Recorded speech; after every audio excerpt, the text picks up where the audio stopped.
the 3 knockdown rule on Triller is in effect. I'm Steve Kim, joined always by Mario MGM Grand Lopez. Good weekend there. Thank you to the Korean Cosell right here. I call it Steve the way it Kimster, along with Tim Smokin' Frazier and Justin Buffalo Knuckles and Tino. On the edits, we've got a lot to talk about. Yo, it was Fight-A-Palooza this weekend. Yes. And we saw them together. Yes. You were literally sitting next to me. This fool was sitting next to me. We were watching UFC and boxing, and then he had college football on a laptop. I'm like, yeah, bro, you're embarrassing. Your attention span cannot spread that far out. And we have a funny story about that day at your more on that palatial later. estate.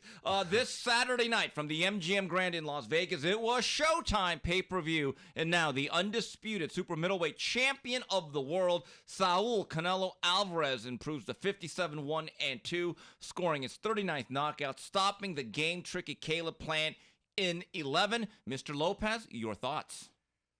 Okay.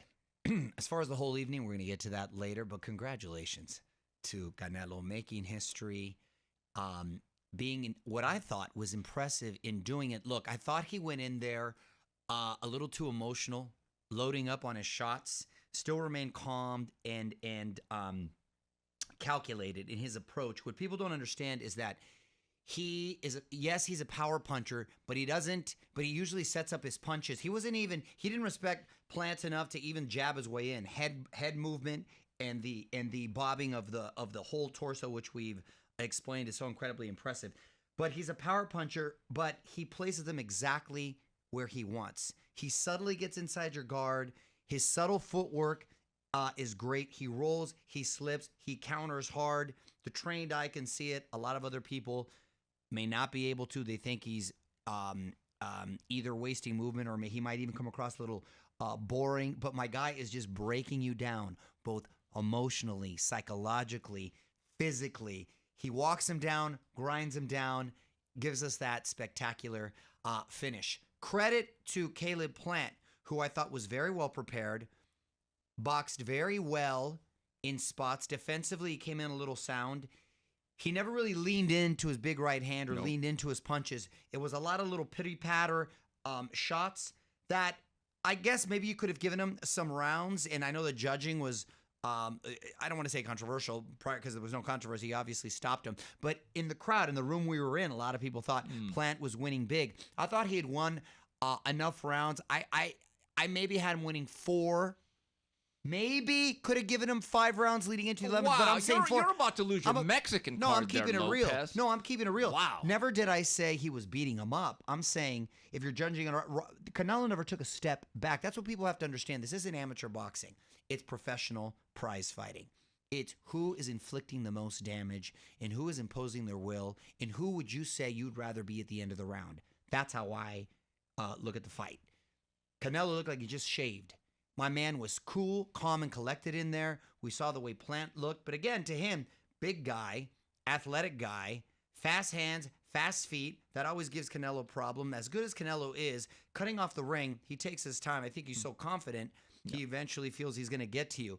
But those issues don't make it look like he's maybe coming on as strong, or he may be a bit off. I also think that people, when they do a little better than they're supposed to, and then all of a sudden they're overachieving and they're sort of grading on a curve. You understand what I'm saying? Yeah. So I thought Plant did box well, came in prepared, didn't seem overwhelmed by the moment, but was not committed to standing and ever trading with Canelo to really kind of inflict his damage, and you needed to earn his respect. I don't think he ever did earn Canelo's respect as far as inflicting any sort of damage. Never punched through the target. Never punched through the target. With that said, I thought he did make a good showing for himself. And Canelo, the way he was making himself small defensively, Plant, those big left hooks eventually caught up with him, and he did break through that guard. He wore him down, ended up with that big uppercut, and they stopped it. And I really love to see that he was respectful after the fight, both Plant and Canelo. They buried the hatchet. They talked about, and I love that he checked the interpreter, told him, no, tell him what I was saying, because he misunderstood the whole MFer in the press conference, and he took it wrong. English is a second language, but he told him, hey, he apologized to him. He went. I saw him go to the other team, All Planet's team, and shake everybody's hands.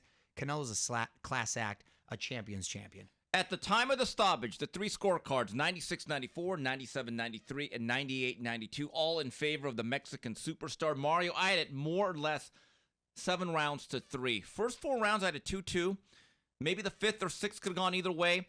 But from the second half of the fight, I believe that the pressure and the physical exertion and also the power, what Alvarez has become is a slick pressure fighter. And in this fight, he did abandon the jab for the most part, trudging inside in the right hand, because he understood Plant was going to ride and slip with that punch, so he came around the corner. That's one of the ways you break that Philly shell, is to understand those guys in their sleep or with their eyes closed, they're expecting the 1-2 right down the middle.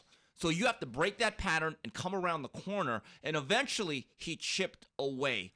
Pressure, busts, pipes. I also feel that people, when someone does better than expected, they automatically think they're winning. Yeah. And they give them sort of the benefit of the doubt.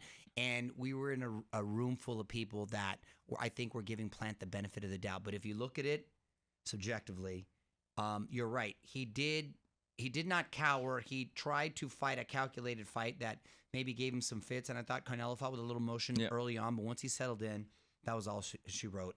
And I just thought he showed why he's on a different level above him and anyone else in that division. Absolutely. And let's take a look at the road for Canelo Alvarez. This was his 4th fight in 11 months, December of last year. He wins his first belt, 12-round decision over Callum Smith. And then in February, mandatory defense against Avni Yildirim, knocked him out in 3. Then in May, Billy Joe Saunders broke his eye socket, TKO in 8, and now 11th round stoppage over Caleb Plant. The man is carrying the sport. Literally, he's the best fighter and the biggest star in the sport. I want to go back to the judging for a second too, because it's funny because when we were watching it on TV, you gave him like 3-4 rounds. I gave him maybe 4. Yeah. Maybe 5 if you want to be generous. A lot of other people had it him winning right in the room. But it's when De La Hoya, who was at the fight, we saw him with good a shade, seat. And right there, front row. I asked him, I said, how'd you have it? And I showed you the text. He told me 7-3, Canelo, prior to the stoppage.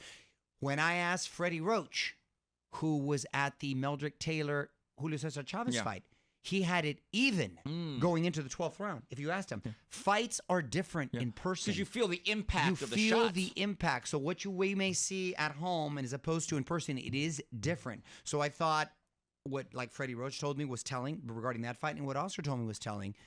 Right. And as for Caleb, I keep hearing, well, he was boxing well. There's no doubt, but just boxing well or better than the perceived outing coming into it doesn't mean you're winning the rounds. Exactly. And round after round, one thing about Canelo, I agree with you. Early on, it got personal. He was loading up, and he decided, you know what? Let's just chop the tree down. Yeah. Let's just chop the tree down. And there's never a point, even when Plant would strike him with the quick counterpunch right down the middle, it never deterred Canelo for more than a second. No, look, if you were judging it like an amateur boxing match, Canelo Alvarez would have probably came in second place, got the silver medal. This is professional prize fighting, and he closed the show with an exclamation point.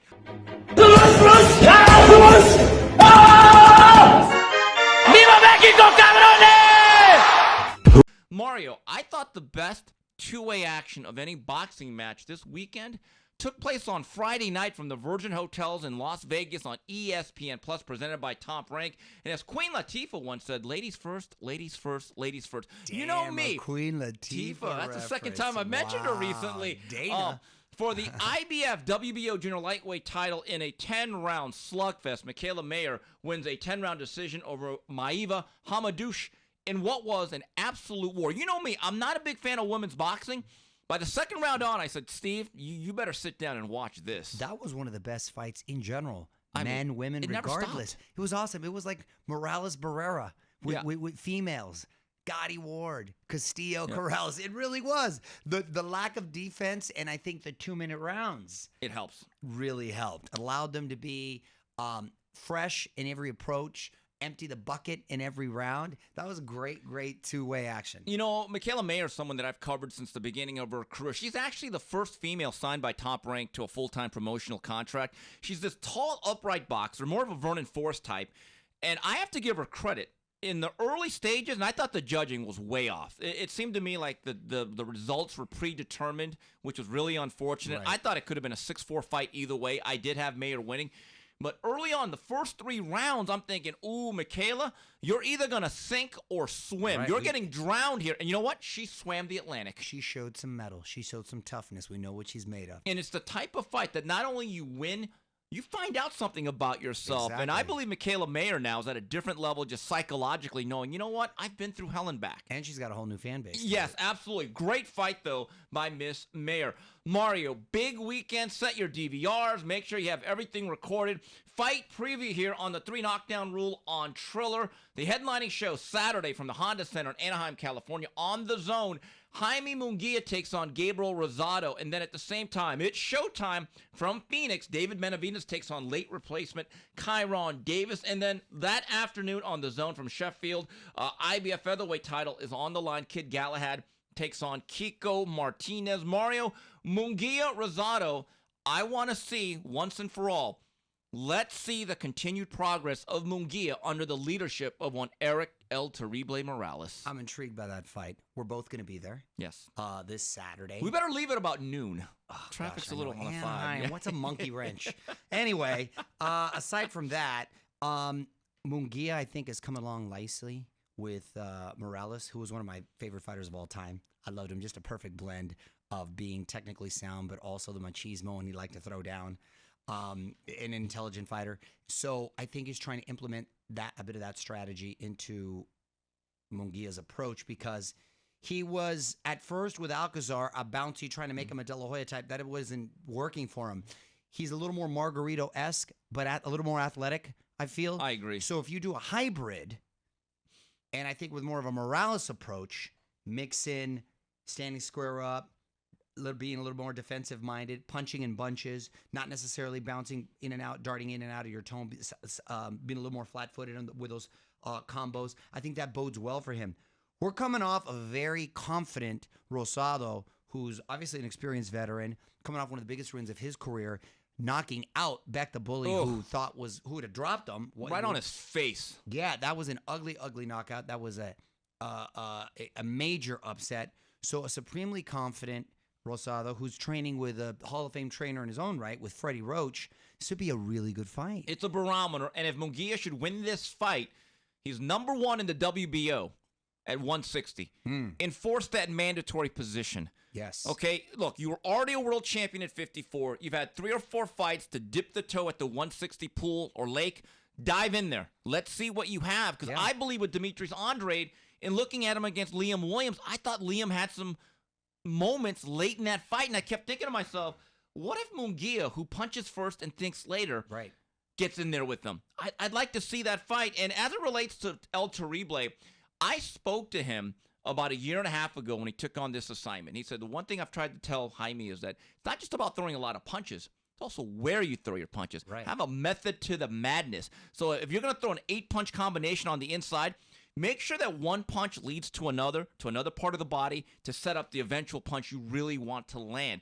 I've actually seen a more measured approach, but I agree. Listen, as much as I tried to like what Alcazar was doing, and I like Robert, okay? Sure. At a certain point, he's not De La Hoya. You don't turn a square peg and put him into a round hole. It just didn't work. Yeah, that's right. Then that's fine. The best trainers won't try to change you. They'll try to take your best abilities and traits and modify them to have a more measured approach, be more defensively sound, and kind of bring out the best in you. So they're doing 10 rounds or 12? I believe it's 10. I don't think it's a title fight. Wow. So that's interesting. Look, Rosado's a live dog. Yes. He's a big guy. A lot of confidence right now. A lot of confidence. This should be a really, really good fight. And Mario, David Benavidez. It's interesting that everyone says that he's one of the world champions at 68. No, he's not. He lost the title again. I actually think Kyron Davis, the athletic kid out of Philadelphia, trained by my good friend Breadman Edwards, I don't think there's much of a difference in terms of caliber as compared to Jose Uzcategui, who failed a VADA drug test. Kyron's a pretty athletic guy. We know David's very flat-footed. In my view, this is a bit of an audition to be in that Canelo sweepstakes in 2022, is it not? Well, Canelo loves a big name fighter. He's Mexican, comes with a good pedigree. I think a good following.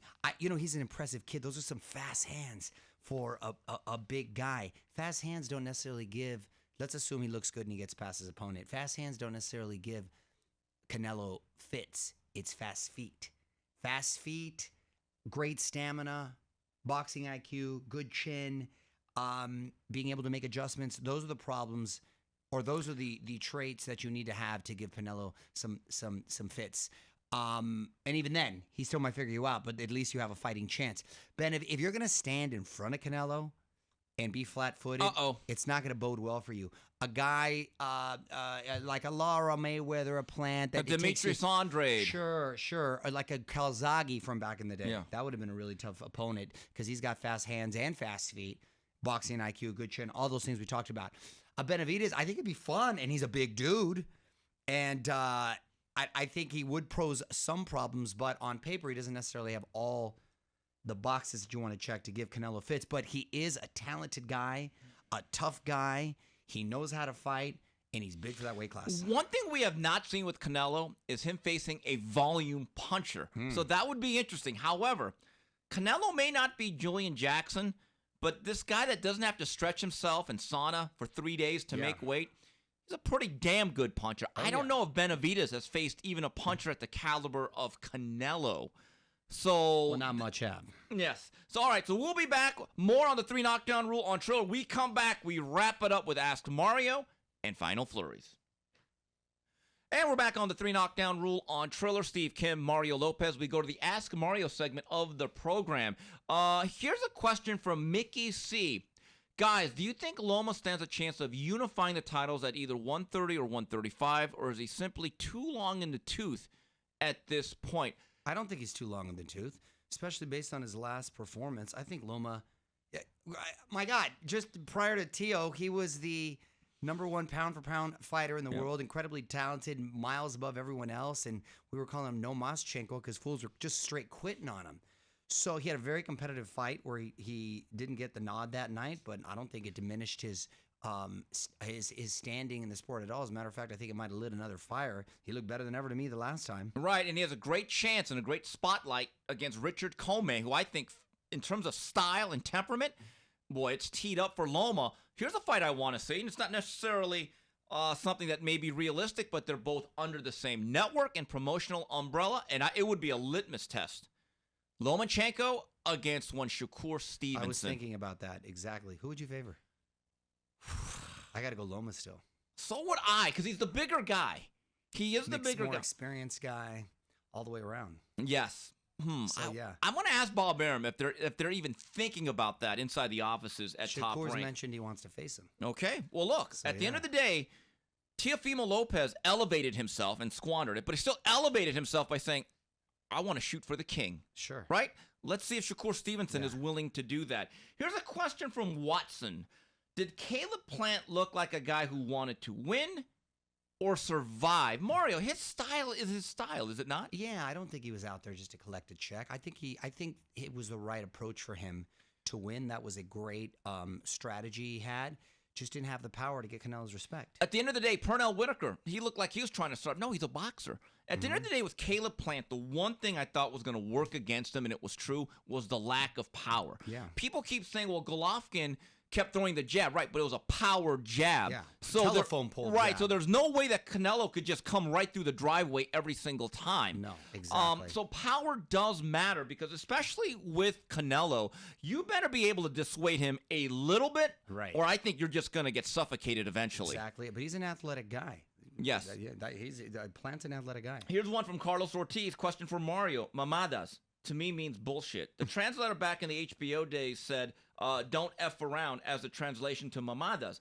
As Plant mentioned it before the fight on Saturday. Did you catch that back then? So what is the true definition of mamadas? Mamadas is like, don't come out with that bullshit. Mamadas. That he was right. He's right the way it's he's defining it. You're bilingual. No, me echas con esas mamadas. Like don't come out with that stupid shit. That's always a debate among people that understand Spanish and English. In your view, how good is the translation for most boxing interviews? Have you ever noticed anything really egregious? You're like, no. No, not egregious, but there are some that are better than others. I forget the translator from back in the day, but when it was on HBO, Ray Torres. He did a really good job. I knew Ray. So this guy was dropping some stuff, and Canelo, because he does speak, he chose to speak Spanish at that moment, but he understood everything he was saying. That's why he said, no. And then when he asked him to say, hey, listen, I'm sorry about, I misunderstood the mother effer, and I know he wasn't directly insulting my mom, language barrier. I'm sorry, I respect him and his team. And he wanted to make sure that the translator got that out to the people in the audience, which I thought was cool. Ray Torres is a guy that used to be at the Montebello Bally's when it was Bally's before it was LA Fitness. Yeah. I knew him very well. He had one of the most famous lines during a Morales fight. It was like a grueling bout, and he just flat out said, the translation, put water on his balls. That became like a famous line. I don't remember that one. And do you remember? I'm not surprised you remember that one. Right. Chavez de la Hoya 2. Chavez basically said, no mas, right? Yes. He was in the locker room. I remember that. With Larry Merchant. Yeah. And Larry basically said, well, look, you've made a lot of guys quit. How does it, and like the way he got pissed. And the way he translated it. Yeah. And I remember Ray Torres like, well, and I heard it was an issue because Puerto Rican Spanish, it is a little bit different than Mexican Spanish. It is. The wording and the nomenclature. Well, not only that, the slang is also very much different. We say menudo's a soup. Yeah. Puerto Ricans call menudo spare change. Ah, interesting. So it's a little stuff like that. But I remember he got pissed. Ray was like, hey, and Larry got pissed at Larry. Got pissed at Ray. And Larry's just like this. What? Yeah, exactly. That was the funniest. And that was in the locker room. Because Chavez is a very proud guy. You don't ever want to make him. He didn't want to think like he quit or anything. Wow. I remember that was funny. Here's our guy, the only Sanch, your mama's side piece. Ask that Vato Loco Mario Lopez. Here's the first question. Who would be the ideal trainer for low-maintenance Virgil Ortiz? Surprising news that was reported first by Michael Coppinger. They have left Robert Garcia in the RGBA. What's the real reason? I was told, and they put out a video, Robert and his son Pita, that the night when they had to work Joshua Franco in one fight in Tulsa with Top Rank, and then Virgil when he fought Mean Machine, they had to make a decision. I remember doing a story on it for Snack. Sure. Robert Garcia said, look, Joshua's going on a road fight where he's still the underdog on a Top Rank show as a Golden Boy fighter, and I've been with him longer. I felt as though he needed me, and I sent my son and my father and Virgil Ortiz Sr., who plays a key role. I thought, okay, you know what? Yeah, I don't see anything wrong with that. I thought he did the honorable thing. Yeah, that's an honorable thing. I don't see anything wrong with that decision-making.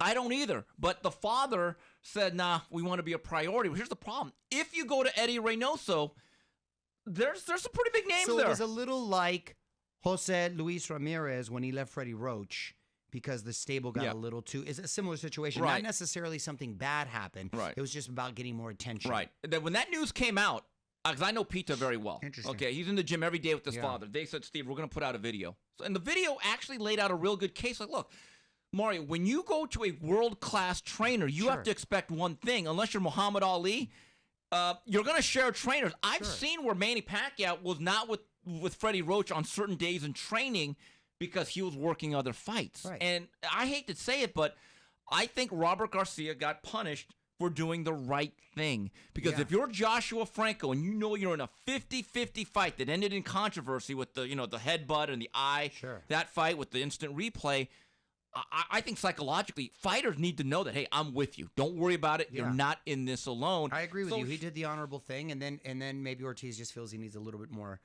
time and focus on him. So I don't think it's unfortunate because it seemed to be a nice combination that was progressing well. But I guess as you elevate and start to... You want to be a priority. You want to be a priority. Well, Mario, here's the issue, though. And I love Eddie Reynoso. He's done a great job. Maybe the trainer of the year. Again, you got Canelo, Oscar Valdez. Sometimes you have Ryan Garcia. You have Andy Ruiz. You have Frank Sanchez. Kind of crowded parking lot there. The thing about that I do like it there, because Canelo's leading the charge, he sets a real positive talked about that climate that I think everyone just thrives off of. It's interesting because Ortiz is not too much heavier than Garcia, too. And I know Garcia was posting pictures that he was there, so I guess all is well. There it doesn't look. Do you think Ryan would have an issue with that? They're not at the same weight class at the moment. Yeah, but Virgil's going to move up to 54 soon, though. He's bursting at the scene. Yes. Okay. I think he's going to win a belt like Boots and then elevate to 54. Okay, because if he were to stay, it's not too bad. So listen, he's an excellent trainer, and he's done a great job with guys. So that's atmosphere. That is funny though. Is it official? They have said we have announced nothing, But when Robert Garcia says one of the best fighters in the world is no longer with me, it's pretty official. And by the way, it's amazing. You have the lowest maintenance fighter in the gym, and now Ryan Garcia, the highest maintenance. Just the irony. Here's the other question he has from the Only Sanch. When are Zurdo, Ramirez, and Benavidez going to separate themselves to earn a Canelo shot? We know Canelo will fight a Mexican that brings value. Here's the question. I said that earlier, too. Who brings more value, Benavidez or Zurdo right now? Benavidez based on style and activity. Not even close. Zurdo needs to do work. And in fact, Zurdo needs to fight Bivol and maybe beat him. Well, that's my point. You know what I wish Canelo would do if he's going to take May to fight his next fight, which is disappointing, because I heard in one interview a couple weeks ago, he said, in 2022, I want to go 4 times again. Look, maybe he's tired, maybe he's mentally shot, maybe he needs some break. Canelo, he went from saying, I'm going to fight 4 times in 2022 to then at the press conference on Saturday saying, I'll see you in May. His body, his life, his career, I respect him. He's carried the sport. Sure. But you know what I want him to do, though, in the meantime, then? I want him to be Commissioner Alvarez in this sense. I want him to tell guys like Bivol and Zurdo, you're not just waiting around waiting for a lottery ticket that I'm going to bequeath you. You two fight each other, and I will guarantee you the winner of that, you get $8 to $10 million. And then he would tell other guys like Benavidez, another fighter, you want to be in the sweepstakes for after that? You have to fight this guy. So he ought to really create what should be called Mexican Madness, the tournament. He should literally tell 8 fighters, if you guys go through with these fights in elimination bouts, I will guarantee you a payday, but you have to beat somebody on the way up. You're not just waiting for me. Not the worst idea, is it? He has that power. I love the idea. He has the power, and it also proves that he continues to want to fight the best. Because he's like Elvis right now. He can fight anybody, and they'll still show up. So the fact that he still wants to do that, I think it's awesome. Here's a question from Domingo Belliard. Canelo looks unbeatable right now, but is he basically beating C and B level fighters? To me, the last time he fought a superstar, he lost twice against Gennady Golovkin. What are your thoughts on that? I don't think they're C level. They may not be A. He's a world champion. He just beat the world champion. These people, you can't. All undefeated. Beat 3 of them in 11. Here's the thing. Come on. I think we got to be fair about this. Hold on. Let me just interrupt you for a second. Give me one fighter, any fighter, maybe Usyk, aside from that has a resume close to Canelo's. In the last 2 years? Not even close. Nobody. Not even close. Okay, then shut up. Here's the other thing. You know what I mean? Then that's like I said, nobody. Look, are these guys A-level fighters? Not necessarily. Are there any James Toney, Joe Calzaghes, You're talking Roy about all-time Jones? grades, Kim. No, but you know what I'm saying? Every time the Niners play, they're not playing the Dallas Cowboys of the 90s. You know what I mean? It's just it comes in waves. Right. You're playing the best of what you have to. You're fighting the best of what you got to offer. And he did it quickly. They fell like dominoes. In one hand, if it was so easy, why is no one else doing it? And here's a question from Thoughts RS, one of the real good bloggers out there, sent me a PM, wanted me to kind of ask you this. Here's a question for the next show. Which would you prefer, a pay-per-view undercard packed with more important fights but may have an action dud or two, or an undercard with fights that may have good action but are of little significance? Now, Mario, let's come clean. Our undercard this past weekend was UFC 268, and like dominoes, that delivered.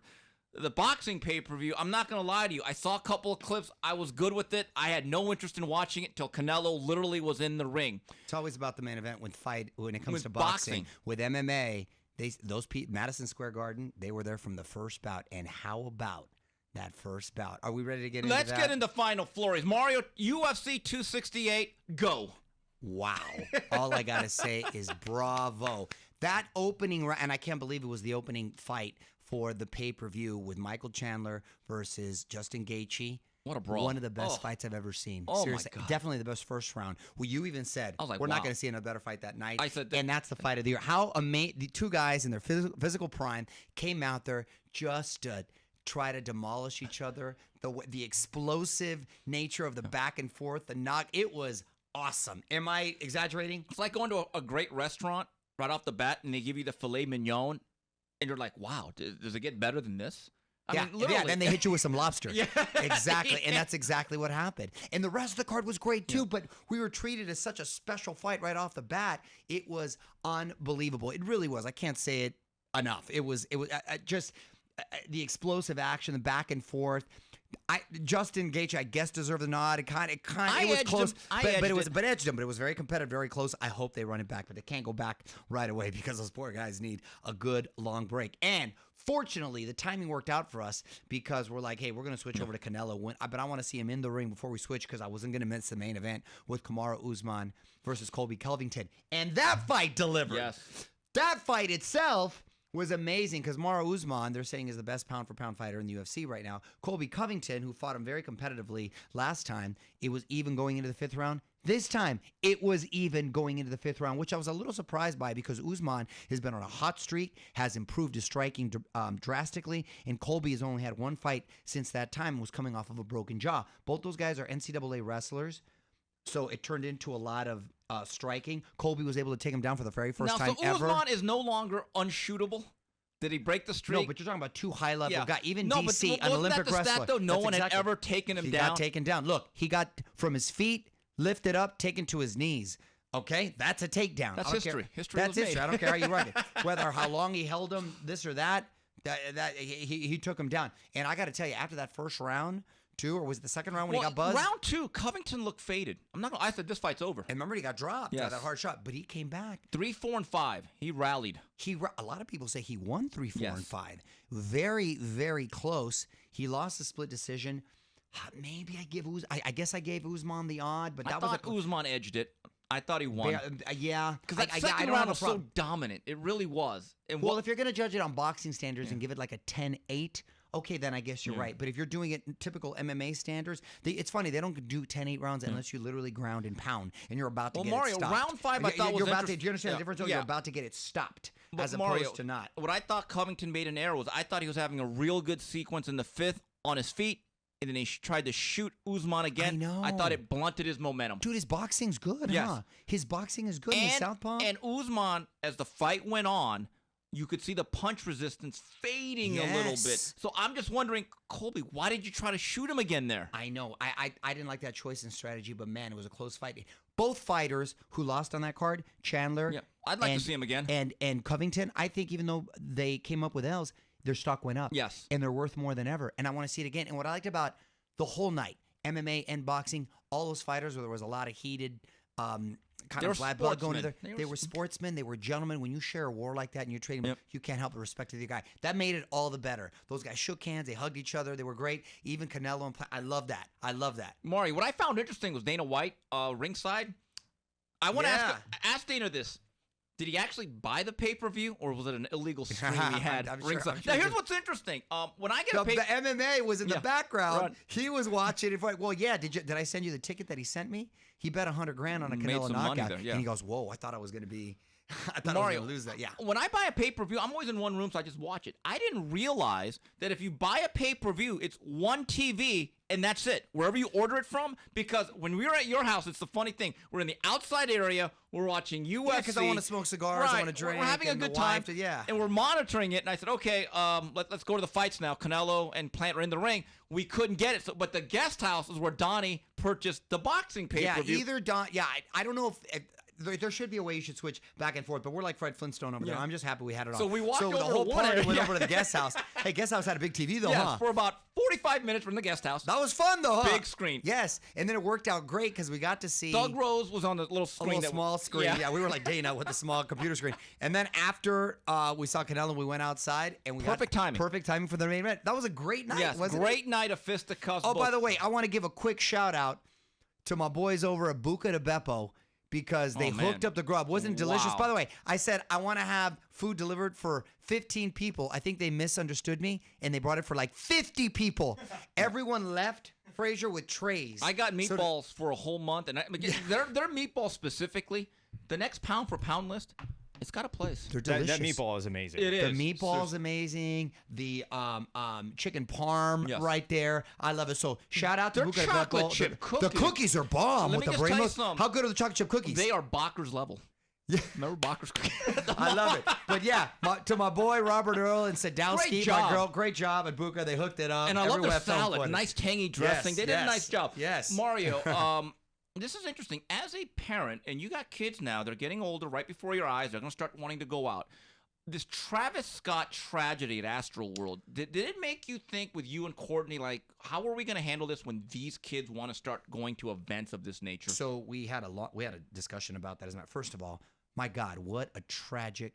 First thing I thought, because I have nieces and nephews that are young in Houston, and they didn't. And they live in Houston. Yes, exactly, bro. 8 people, young kids, some as young as 10. They literally got trampled to death. Yes. It's the saddest, most tragic thing. It took the whole Alec Baldwin shooting out of the headlines because, oh my God, it's just okay, I'm going to answer your question, then we're going to get back to the event. No, that reaffirmed. I'm never going to let them. Even if it's ticketed, it's not general admission. Let's say it's like to seating. Go to the Forum and stuff. Right. That's different. It is, okay. Yes, all right. If it's Forum, Staples Center, right. That's different. This is one of those, like, it was Festivals, like a festival, right? Right. It was like Woodstock kind festival, of thing. and then those, sometimes they're poorly ran because it's so many people. They encourage people. It's a mob. Well, Travis Scott had a history too. Yes, that's Lollapalooza, the thing. to kind of forget the police, forget the barricades. Come on, bro. And it was not a good look with all the video cameras now with the phones. Yes. Where he continued to perform for like 45 minutes afterwards. But look, failure on many levels. The organizers, the security, Travis himself should have, you know what I mean? I saw some footage of like Linkin Park calming the stage people down for way back. So the artist has the power to really. Obviously, I don't know. He saw the ambulance. I don't think he thought people were dying, but he saw at some point you see an ambulance. It's not there for a good reason. You gotta like chill and find out what's going on. Yes, they were like fentanyl on the. Dude, the thing sounds like a. Does he recover from this, you think, Frazier? Well, at first of all, that's alleged at this point that people were pricked with needles. Well, no, the police chief. He said it looks like the firefighter was, but it's still alleged that other people were. Okay. So that, I mean, you don't want to just say that. Like, but I don't know. But that's what the chief though was. Yeah, I know he was saying that, but I mean, this is going to be tough to come back for him. I mean, they didn't shut it down. The organizers should have. They said they were afraid they might start a riot if they stopped the concert. But it's like, what are you sacrificing if you don't? Yeah, it's one of those. Yeah, that's a good. I mean, here's the thing: someone's got to be liable, right? My kid dies. There's already lawsuits. Of course there is. It's just like this is so tragic, bro. Is this the biggest casualties at a concert ever? No, the Vegas shooting. Oh, that's a little different, though. That's a little different. No, but that's different that's different because we had a crazy guy. Yeah, like had nothing to do with the concert. No, right. This was but I mean, that's still the biggest casualty. Correct, technically. But I'm saying just for no other reason than the fans stampeding, this has got to be it, right? I was like, what? Bro, that was 8 dead, and then there was like 300 that were like pretty badly injured. And people were talking about. Like, this happens at soccer games in Europe. People getting pressed up against each other and cardiac arrest happening. Oh, my God. No, never. No, Mike, so to answer your question, no. They can maybe go to, like, the Forum or Staples or something like that. Mario, lighter note, NFL. I hate to tell people that do not like Bill Belichick. He's back. Dude, He's got a good young team. I know. I think they're a tough out for anybody. The man can coach football. Yeah. I mean, there's not a lot of stars, but, geez, they play well together. Tennessee out of nowhere is looking solid. They're still big. They're big and strong. I'm glad my good bounce back. My Chargers came back. For Herbert. They came back nice, huh? Yes. That was a good bounce back. Good bounce back. Yeah. So, all right. Well, look, there's still a lot of things going on. Saturday, it's going to be fun. It's the first live fight in Southern California I will have been to in I can't remember the last time I went to a big card out here in Southern California. Free drinks. Oh, thank you. Thank you. We'll have to get there. I will see you out there. All right, so on behalf of Mario Lopez, Smokin' Tim Frazier, Justin Buffalo Knuckles, and Tino, Little Giant Boxing, this is Steve Kim for the 3 Knockdown Rule on Triller. Goodbye, everybody.